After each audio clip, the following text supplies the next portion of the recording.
Барлықтарыңызға сәлем, сіздермен бірге мен Жансая. Бүгін пампушка деп аталатын осындай ерекше тағам дайындайтын боламын.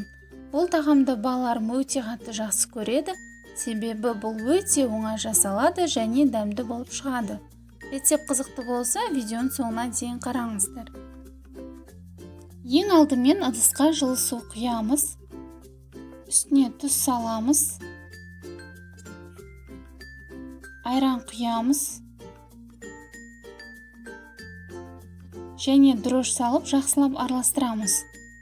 Толық мөлшері граммы описание бөлімінде. Ыдысқа ұн салып алдым, үстіне бір жұмыртқа жарып саламыз. Қамыр илейміз. Қамырымды илеп болдым, енді бетін жауып 30-40 минутқа демалдырып қоямыз. Сковородкаға сұйық май құямыз, қызғанын күтеміз. Тартылған сиыр етін салып, араластыра отырып қуырамыз.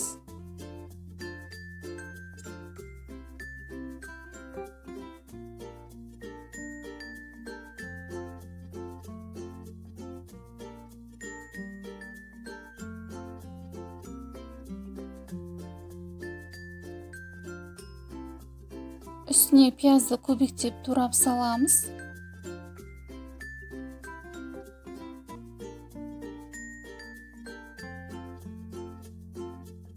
Сәбізді үкіштен өткізіп қосамыз.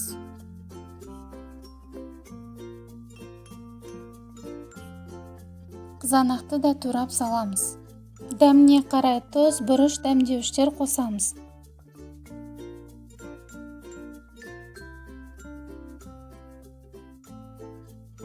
Шамалап су құямыз да жай отта пісіреміз.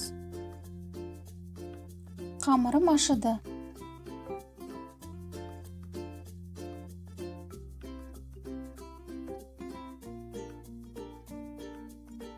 Енді осылай бөліктерге бөліп, кесіп шығамыз.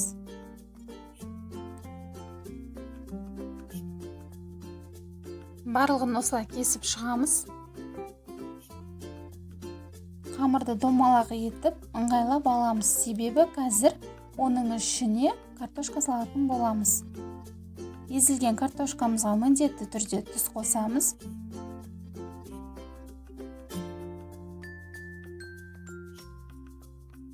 Қамырдың ішіне езілген картошкамызды саламыз да, осылай түйеміз.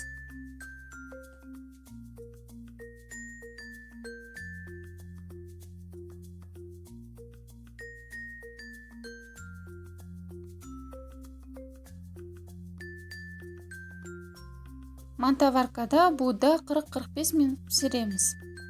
Мінекей пампушка деп аталатын тағам дайын, өте дәмді болып шықты. Алдағы видеоларда көптеген тағам түрлерімен бөлісетін боламын. Ол үшін лайк басып, каналыма тіркеліп кетіңіздер. Астарыңыз дәмді болсын.